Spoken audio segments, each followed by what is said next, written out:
Maraming breaking news ngayon mga kababayan.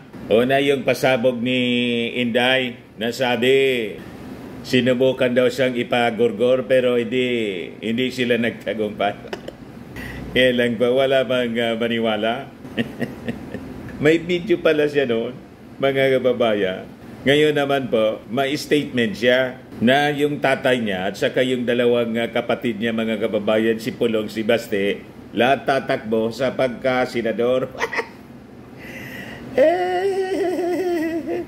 Sabi ko nga po mga kababayan, tumakbo na kayo, pati si Kitty, patakbo na ninyong senador, pati yung mga alaga ninyong baboy at aso, pati pusa, kung may alaga kayong buhaya, patakboy na rin ninyo. Talaga na Mr. Maravilla, suga pa. Imagine, sabay-sabay gustong tumakbo. Mga kababayan na senador, mayroon tayo dalawang Cayetano, dalawang Villar, dalawang Estrada, Ejercito. Ngayon, 3 na. Lahat tatakbo na po. Yan sabi niya, si Baste, siya ang tatakbo sa 2028 for President. Si Baste Duterte daw, ang tatakbo sa 2028 for President. Tapos, lahat sila rearing na tumakbo or eager, ang ibig sabihin ng rearing, gigil. Gigil na tumakbo, si PRD, Senator, yung kuya ko, si Paulo Duterte, yung congressman ngayon, senator, si Sebastian Duterte, 3 ang Duterte next year. Ang ibig sabihin niya mga kababayan, tatakbo muna 2025 sa pagkasenador, 3 Duterte. Si Maudigs, si Baste, tapos si Pulong. Tapos si Baste naman, pag 2028 daw, tatakbo sa pagka-presidente. Matindi talaga po. But anyway, hindi man po bawal sa batas. Tumakbo sila lahat para masaya. Di ba? Buhay na ng politika. Huwag nating ipagbawal. Huwag nating ipagkait. Kanya-kanya pong kanya-kanyang trip lang yan. Kanya-kanyang hilig. Ibigay lang natin yung hilig nila. Tumakbo silang lahat. Diyanan niya Mr. Maravillas, bakit ganon? Ganon sila ka-eager. Para protection po sa kanilang sarili. Kumakaway-kaway po yung mga taga-ICC. Kailangan i-take over po nila yung Palasyo Malacanang, pati yung Senado, dapat lahat Duterte. Ganun po. Tapos, ito po, strategy ni Inday para lagi pong pinag-uusapan sila. Di ba? Kaya nga po, ang una niya sinabi, may gusto daw na magpagurgur sa kanya. Wala bang pong maniwala? Iparinig ko sa inyo po yung video niya. Ipakita ko po sa inyo. Nagbabasa pati po ng Bible abang may kumakalabit sa kanya at tinatanong ko kung ano nangyari dito sa kanyang liig. Ayan ba? Galing sa kanyang reels. Yan o. I-play ko po mga kababayan ang sinasabi dito ni Inday. Yan ba?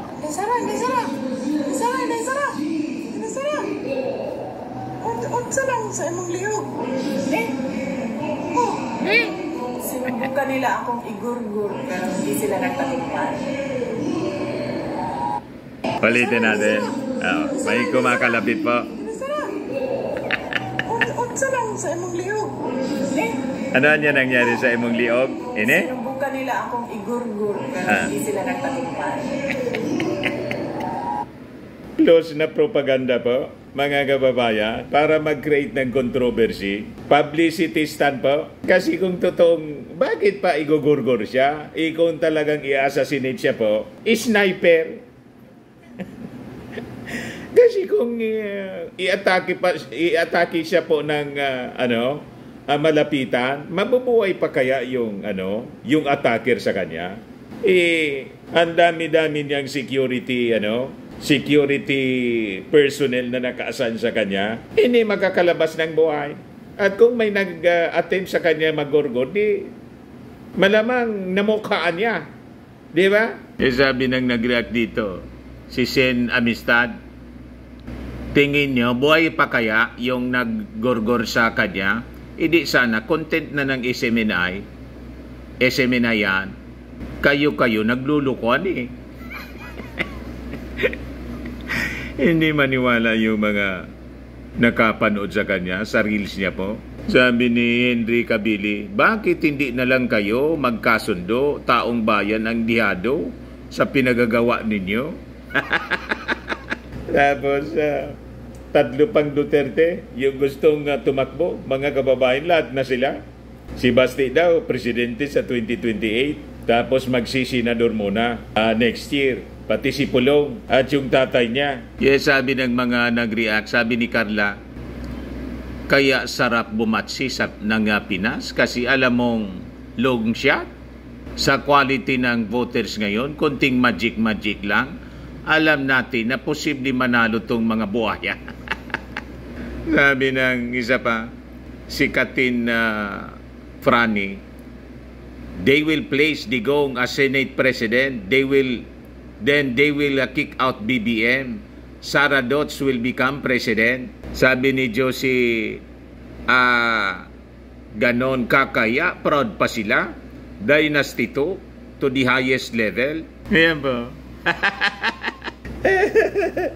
Publicity stand po para lagi silang topic ng mainstream media saka ng mga vloggers. Di ba? Ayos? O ngayon, ang problema, desidido yung Congress na ipatawag po si Maudigs, pati si Bato, na mag-testify na po, mga kababayan, sa congressional investigation, sa AGK. Ayan po yung balita ngayon. No? House panel formalizes invite to Duterte de la Rosa to attend drug war killings. Sabi ni Dan Fernandez nung isang linggo, 2 weeks ago, ito ang records ng Congress sa Senate, sa congressional investigation ng war on drugs. Magiging public records niya ito. Pwede niya itong magamit ng ICC. Yan yung balita ngayon, mga kababayan. Sabi diyan, the House Committee on Human Rights has invited former President Rodrigo Duterte and incumbent Senator Ronald Bato de la Rosa to attend a future hearing on the alleged extrajudicial killings during the previous administration's bloody war on illegal drugs. Ito yung sinuggest po ni mismong committee chairman, Manila 6th District Representative Bienvenido Benny Abante Jr. na siyang presiding officer sa hearing. So sabi niya, I'll be inviting Senator Bato de la Rosa and former President to come and listen to your testimony. Kung handa kayo to face him on that, handa po ba kayo? Abante asked one of the victims, kin, who answered in the affirmative. Ngayon, pinormalize po yung invitation sa pamamagitan po ng isang motion ni Gabriela Parteris, Representative Arlene Brosas. So sabi po ni Abante, much that I want anya to give courtesy to the former President and the Senator Bato de la Rosa, because of the gravity anya of the testimonies of these victims, they should face these people and hear their complaints. Perhaps anya, what I am saying is, perhaps the former president would look into his own heart and realize what he has done in the past 6 years anya. So therefore, we're going to invite him now because of this. Sabi po ng veteranong congressman. So ito po yung kuha ng Manila Bulletin sa sinabi po ni Congressman Abante. Much as I want to give courtesy to the former president and the Senator Bato de la Rosa, because of the gravity of the testimonies of these victims, they should face these people and hear the complaints. Perhaps what I'm saying is perhaps the former president would look into his own heart and realize what he has done in the past 6 years.